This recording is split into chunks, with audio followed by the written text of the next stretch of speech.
مولانا قاسم نانوتوی کی ہستی سے کون ناواقف ہے؟ انہیں کون نہیں جانتا کہ عشق نبی سے لبریز جب مدینۃ المنورہ جاتے ہیں تو آپ 7 میل پہلے ہی اپنے جوتے کو اتار لیتے ہیں۔ کسی نے کہا حضرت یہ پتھریلی زمین ہے، پیروں میں پتھر لگ جائیں گے، پیروں میں زخم آ جائیں گے۔ مولانا قاسم نانوتوی نے فرمایا کہ زخم آ جائے اس کی کوئی بات نہیں، پیروں میں پتھر لگ جائے کوئی بات نہیں، میں جوتا اس وجہ سے اتارتا ہوں کہ یہاں پر 4 سے 1400 سال پہلے رسول اللہ صلی اللہ علیہ وسلم کے نبوت والے قدم مبارک آئے ہو،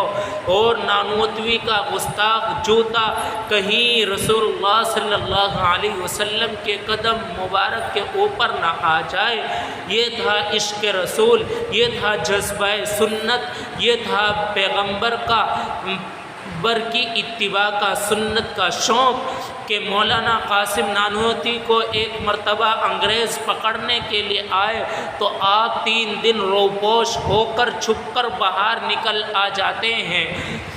کہنے والا کسی صاحب نے کہا کہ حضرت آپ پر وارنٹ باقی ہے، انگریز آپ کو پکڑ لے گا، انگریز آپ کو پھانسی دے دے گا، آپ 3 دن کے بعد باہر آ گئے ہیں، آپ چھپ جائیے۔ مولانا قاسم نانوتوی نے فرمایا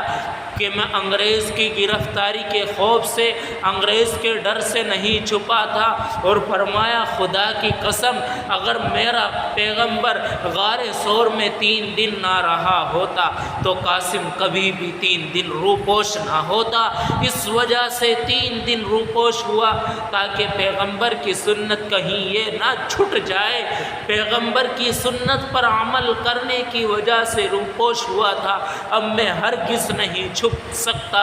روضہ مبارک کے باہر کھڑے ہوئے ہیں، کسی نے کہا کہ حضرت اندر کیوں نہیں جاتے؟ فرمایا اندر جانے کی اجازت نہیں، جب اندر گئے تو مسکراتے ہوئے باہر آئے۔ کسی صاحب نے کہا حضرت کیا ہوا؟ فرمانے لگے کہ میرے آقا کا مجھ پر اتنا کرم تھا کہ بھر دیا دامن پھیلانے سے پہلے، اتنا کرم کا یہ عجیب سلسلہ ہے، نشہ رنگ لایا پلانے سے پہلے۔ انہی مبارک ہستیوں میں مولانا رشید احمد گنگوئی کہ جو عشق نبی سے سرشار اور جن کی رگ و ریشہ میں عشق نبی کوٹ کوٹ کر بھرا ہوا تھا، عشق نبی سے محبت، آپ کی سنتوں کی اتباع، کہ جن کا کھانا، جن کا پینا، جن کا ہر قول و فعل، جن کا اٹھنا بیٹھنا سونا جاگنا عشق نبی سے لبریز اور مضمر تھا۔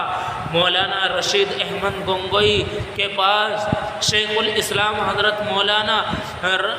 حسین احمد مدنی تشریف لاتے ہیں مدینہ منورہ سے واپسی پر، تو آپ خیرت و عافیت کے بعد پہلا سوال کرتے ہیں کیا مدینہ منورہ کا کچھ غبار لے کر آئے ہو؟ ان کے پاس بیٹھے ہوئے حاضرین حیرت میں تھے، تو حضرت حسین احمد مدنی نے آپ کو غبار، آب زمزم اور کھجور پیش کی آپ کی خدمت میں، تو مولانا رشید احمد گنگوئی نے غبار کو سرما میں ڈالوا دیا جس کو روزانہ آپ استعمال فرماتے تھے، اور جس وقت میں مدینہ کی کھجوریں تقسیم کی گئی تو کہا کہ ان کھجوروں کی گٹھلیوں کو زمین پر نہ گراؤ کیونکہ یہ گٹھلی بہت برکت والی ہیں، بہت عظمت والی ہیں، اور ان گٹھلیوں کو حامل دستہ میں کٹوا کر رکھ لیا جن کو روزانہ صبح کو اٹھ کر ایک چٹکی پھونک لیا کرتے تھے۔ کسی نے کہا حضرت ان کھجوروں کی گٹھلیوں کے برادے میں کیا رکھا ہے؟ فرمایا کہ تم کھجور کی گٹھلیوں کی بات کرتے ہو، میرا عقیدہ ہے کہ اللہ تعالیٰ نے مدینہ کی مٹی میں بھی شفا رکھی ہے۔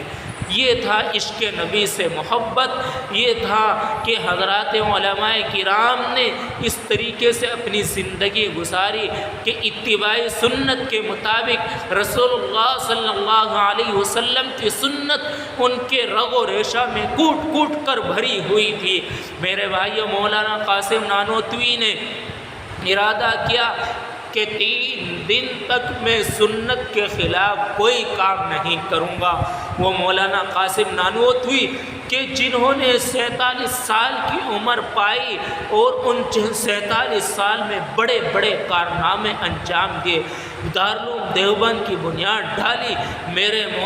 عزیز ساتھیوں، یہ سب کچھ اتباع سنت سے ملا۔ پیارے حبیب صلی اللہ علیہ وسلم کی محبت سے آپ کا علم دوسرے ممالک میں بھی آپ کا علم کا فیض ہے، تو یہ اتباع سنت فرمایا کہ میں 3 دن تک میں نے ارادہ کیا کہ کوئی کام سنت کے خلاف نہیں کروں گا۔ تو فرماتے ہیں مولانا قاسم نانوتوی کہ ان 3 دن کی برکت سے اللہ تعالیٰ نے میری ساری زندگی اتباع سنت کے مطابق، رسول اللہ صلی اللہ علیہ وسلم کے مطابق بنا دی، آپ کی سنتوں کے مطابق گزارنے کا موقع عنایت فرمایا۔ تو میرے بھائیوں، ہم سب کو بھی چاہیے کہ ہم حضرات صحابہ کرام اہل اللہ اور صلحاء کے نقش قدم پر اور اتباع سنت کے مطابق اپنی زندگی بنانے کی فکر اور کوشش کرے۔ اللہ تعالی عمل کی توفیق نصیب فرمائے، آمین۔